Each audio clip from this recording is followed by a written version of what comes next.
the van vid. Alright, so the next part we're going to do is probably going to be the most boring for you because I really hope they don't fuck it up. It's the pre-wiring. So before I can get like the insulation in and the walls, which we call, I've got to run all of the cables to all of the outlets and fridges and blah blah blah blah. I've made this diagram that I borrowed from someone else online and just adjusted it to fit my van. I'm obviously going to add like an extra meter to each wire, just to give me a little bit of leeway in case I do fuck something up. All the measurements to the wire store place. Alright, as you can see, this is what has confused me. We've got our cables.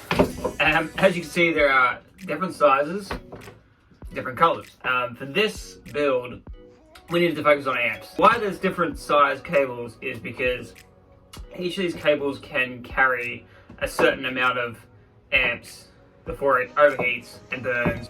And how I figured out which cable I should use for which one of my electrical devices was actually quite simple once I figured it out. This is a little mini projector that I prematurely bought. It has written on the side its max power consumption. This is 20 watt max. We are running a 12 volt system. You divide 20 by 12 and that will give you the amount of amps that is going to be traveling through the system. My smallest wire that I've got is not that one.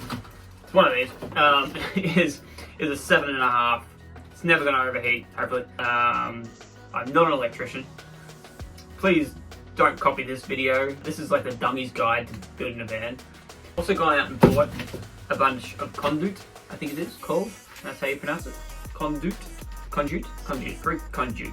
Where the wires will actually go inside of this just to give it a little bit more protection. And yes, I am wearing socks with my Birkenstocks. Because I'm a little bit cold, but a little bit warm. I'm not going to call this a stuff up.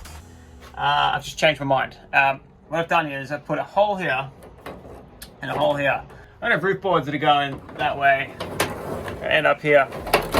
And I think this might interfere with the roof boards. So what I'm going to do instead, I'm going to put a hole in here, a nice big one, where the wires can come out of here, into there, out the bottom, and then across to where ultimately the fuse box and the rest of the jargon will be.